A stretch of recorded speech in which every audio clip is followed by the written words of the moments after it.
أشهد أن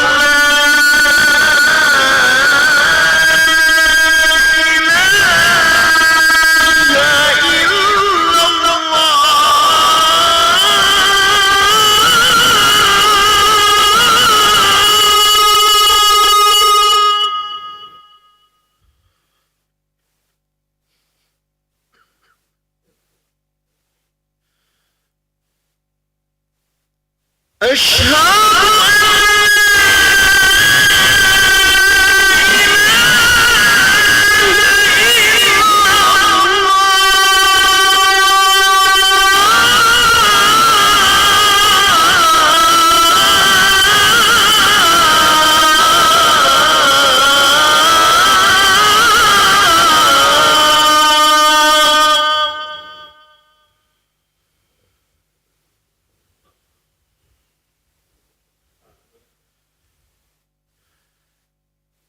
أشهد أن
حي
على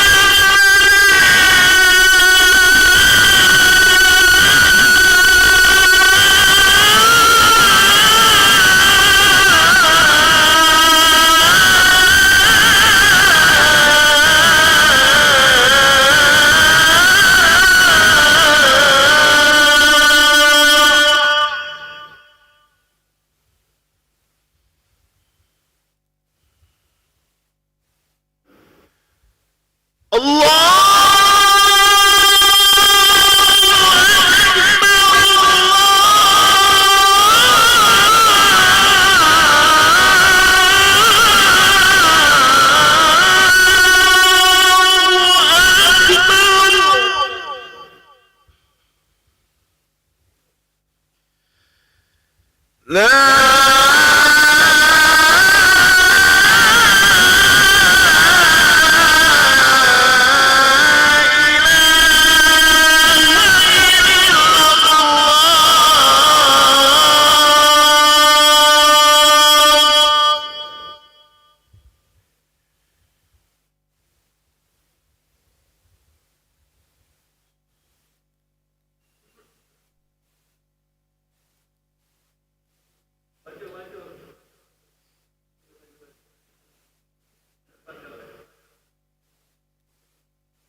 Bismillahirrahmanirrahim. Assalamualaikum warahmatullahi wabarakatuh. Alhamdulillahi rabbil alamin. Allahumma salli ala sayyidina Muhammad wa ala ali sayyidina Muhammad. Amma ba'du.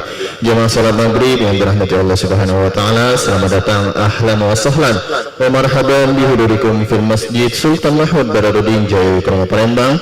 Hari ini hari Senin tanggal 22 Rabiul Akhir 1447 Hijriah bersama dengan 13 Oktober 2025 Miladiah. Mari bersama kita melaksanakan salat maghrib berjamaah. Adapun selaku petugas pada hari ini telah kita dengarkan kumandang azan oleh muazzin Al-Ustaz Sabirin Agusti, dan salat maghrib akan diimami oleh Al-Ustaz Temas Abdurrahman Huzaifi Al-Hafiz, serta dilanjutkan cawi syaritin ba'da salat maghrib bersama guru kita Al-Mukarram Al-Ustaz Haji Muhammad Ubaidillah Lu'ay Ad-Dimsyiki MSI dengan pembahasan kitab tafsir Al-Ahkam. Untuk ketertiban dan kenyamanan dalam beribadah, jamaah diharapkan untuk tidak mengaktifkan handphonenya, dan barang-barang milik jamaah harap dijaga sendiri atau dititipkan pada tempat yang telah kami sediakan, serta kami menghimbau kepada para jamaah untuk berniat iktikaf ketika memasuki masjid dan dapat mengikuti rangkaian dzikir dan doa bersama imam sampai selesai. Demikianlah harap dimaklumi. Atas perhatiannya kami pengurus Masjid Sultan Mahmud Bararuddin Jaya Wikrama Palembang mengucapkan terima kasih. Selamat menunaikan salat maghrib berjamaah. Semoga Allah Subhanahu wa taala menerima amal ibadah kita. Amin ya rabbal alamin. Wallahul muwaffiq ila aqwamit thoriq. Wassalamualaikum warahmatullahi wabarakatuh. Allahu akbar, Allahu akbar. Asyhadu an la ilaha illallah. Asyhadu anna Muhammadar Rasulullah. Hayya 'alas salati, hayya 'alal falah. Qad qamatis salatu, qad qamatis salam. Allahu akbar, Allahu akbar. La ilaha illallah. Muhammad Rasulullah sallallahu alaihi wasallam. Sawf aqimu sufufakum fa inna tasyatas sufu min tamamis salat. Rabbi ja'alna muqimas salati wa min dzurriyyatina rabbana wa taqabbal du'a. Bismillahirrahmanirrahim. Qul a'udzu birabbin nas, malikin nas, ilahin nas, min syarril waswasil khannas alladzi yuwaswisu fi sudurin nas minal jannati wan nas. Fa innahu la haula wa la quwwata illa billahil aliyyil azim. Rabbi a'udzu bika min hamazatis syayatin wa a'udzu bika rabbi an yahdurun. Lillahi ta'ala. Salli fardal maghribi thalatha raka'atin mustaqim. Ada imaman lillahi ta'ala. Allahu akbar.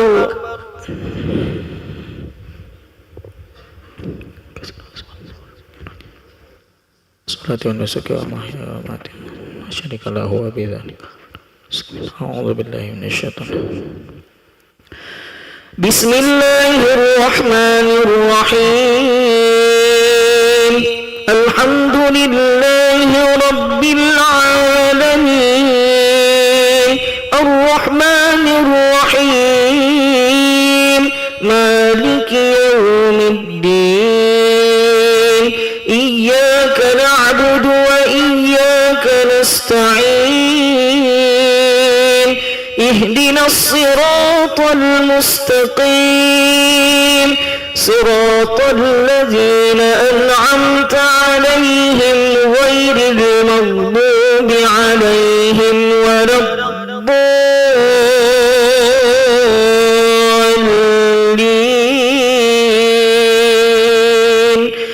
Amin.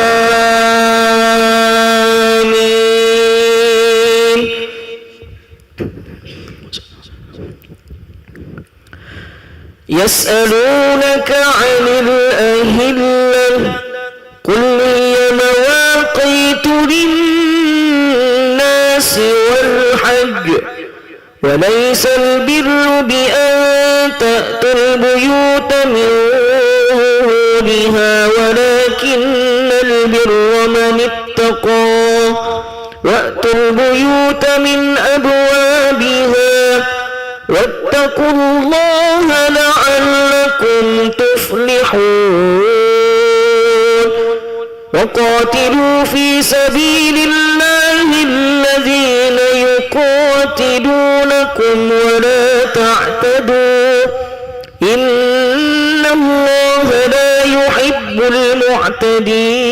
المعتدين وقتلوهم حيث ثقفتموهم وأخرجوهم من حيث أخرجوكم والفتنة أشد من القتل ولا تقاتلوهم عند المسجد الحرام حتى يقاتلوكم فيه فإن قاتلوكم فاقتلوهم كذلك جزاء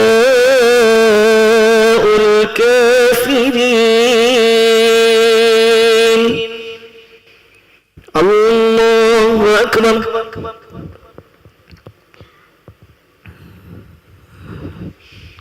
سمع الله لمن حمده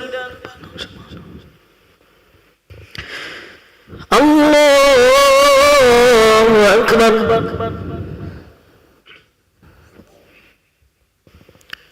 الله أكبر لي وارحمني واجبرني وعافني واعف عني الله أكبر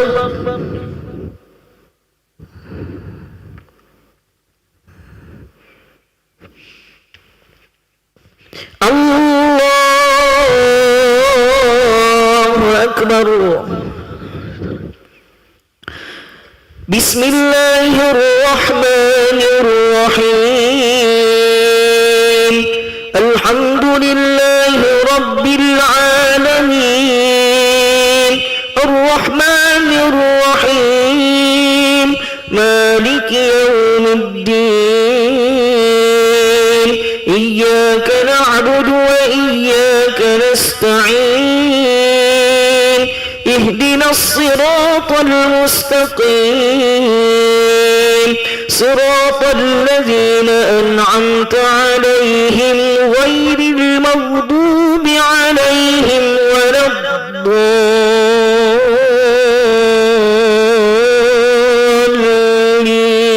الضالين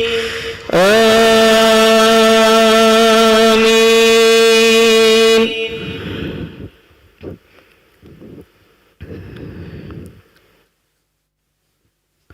فإن انتهوا فإن الله غفور رحيم وقاتلوهم حتى لا تكون فتنة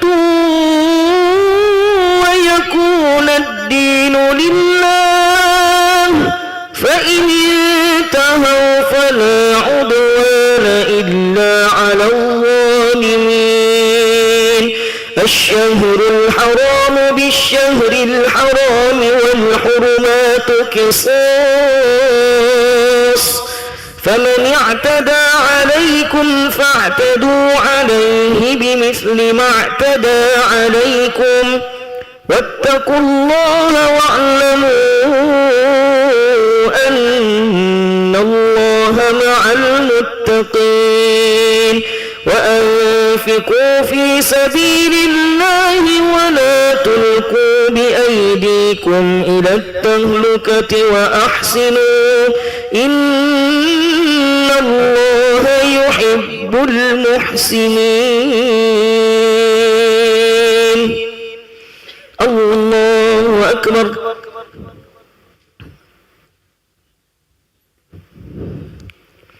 سمع الله لمن حمده الله أكبر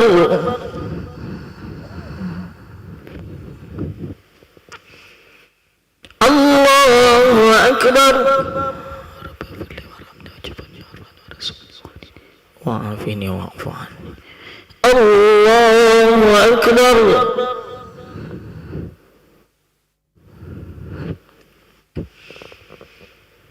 الله أكبر التحيات المباركة Assalamualaikum warahmatullahi wabarakatuh. Assalamu alayna wa ala ibadillahi salih. Asyhadu an la ilaha illallah. Allahumma salli ala sayyidina Muhammad wa ala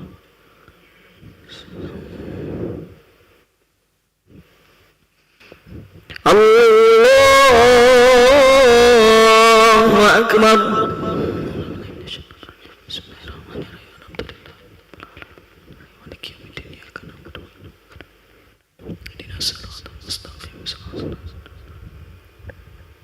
غير المغضوب عليهم ولا الضالين آمين. الله أكبر. سمع الله لمن حمده. الله أكبر. الله أكبر. وعافني الله أكبر.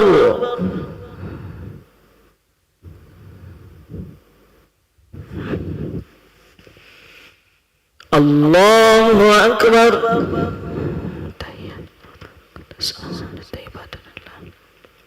السلام عليك يا نبي ورحمة الله وبركاته. السلام علينا وعلى عباد الله الصالحين. أشهد أن لا إله إلا الله. اللهم صل على سيدنا محمد وعلى بارك على سيدنا كما باركت على سيدنا في العالمين إنك حميد مجيد.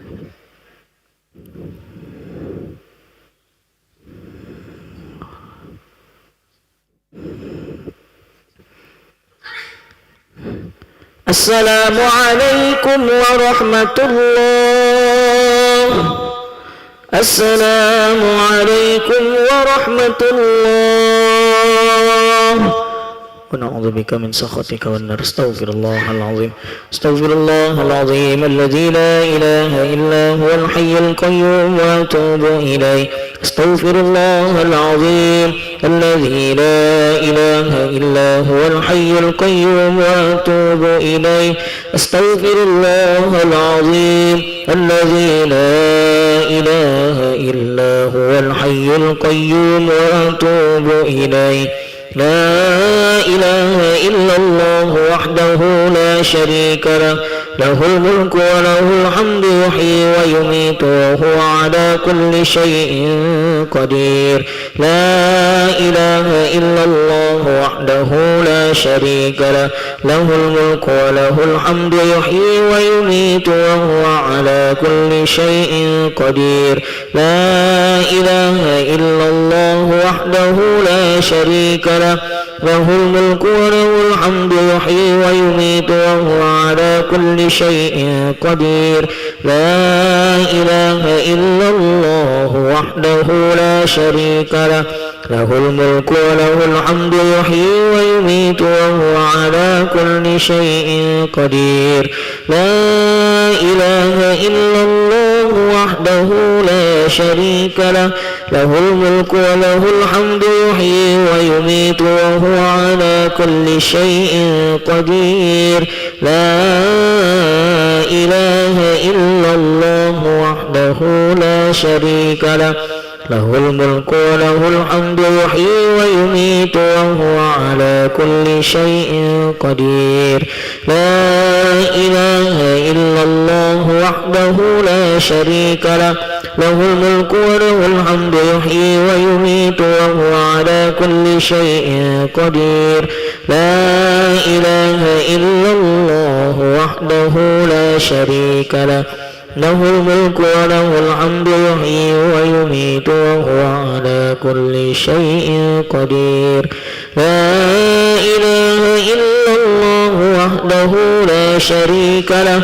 له الملك وله الحمد يحيي ويميت وهو على كل شيء قدير. لا إله إلا الله وحده لا شريك له. له